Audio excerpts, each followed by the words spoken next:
Milo and Nibbles, the great cheese caper.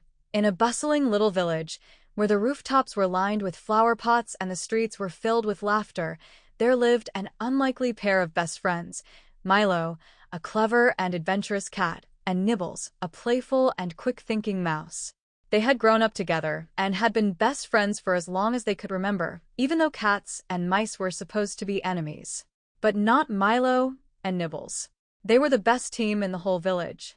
Milo and Nibbles loved going on little adventures through the town, exploring bakeries, parks, and cozy attics.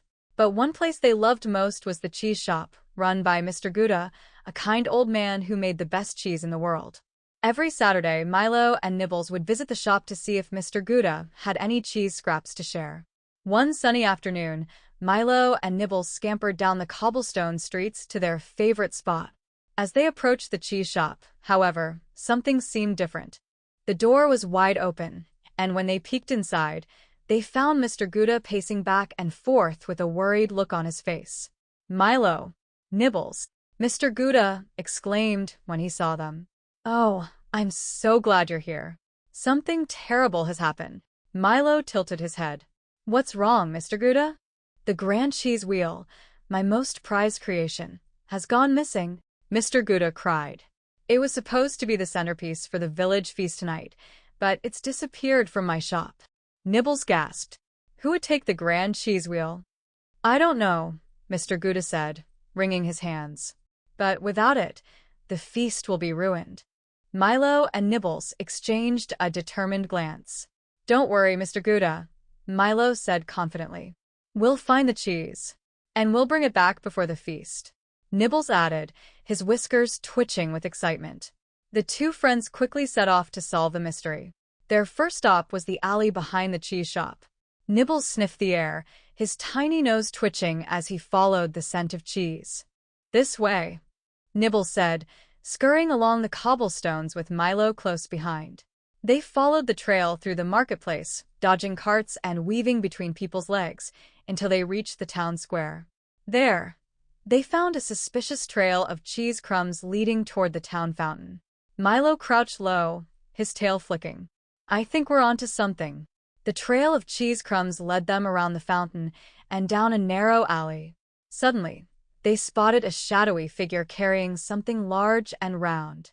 "It's the cheese thief," Nibbles whispered, his eyes wide. Milo nodded. "Let's follow them."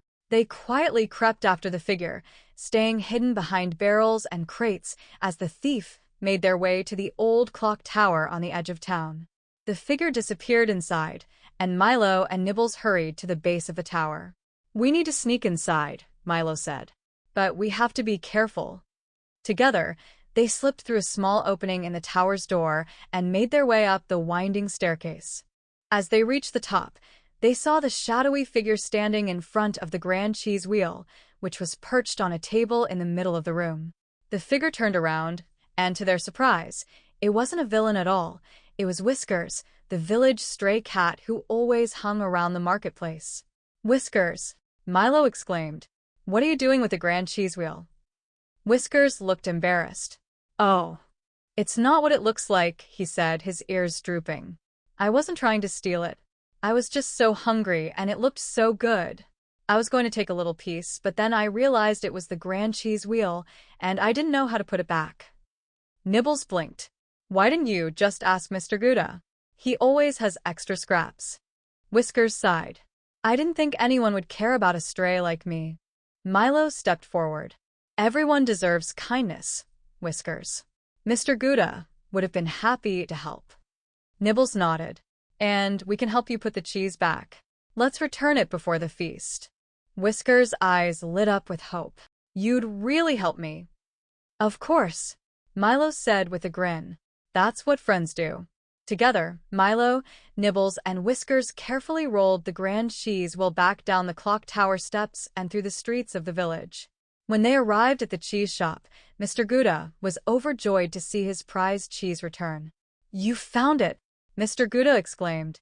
"Thank you, Milo and Nibbles. And you too, Whiskers." Whiskers smiled shyly. "I'm sorry for trying to take the cheese. I didn't mean any harm." Mr. Gouda chuckled warmly. No harm done, Whiskers. Why don't you come to the feast tonight? There will be plenty of cheese for everyone. Whiskers' face lit up with happiness. I'd like that.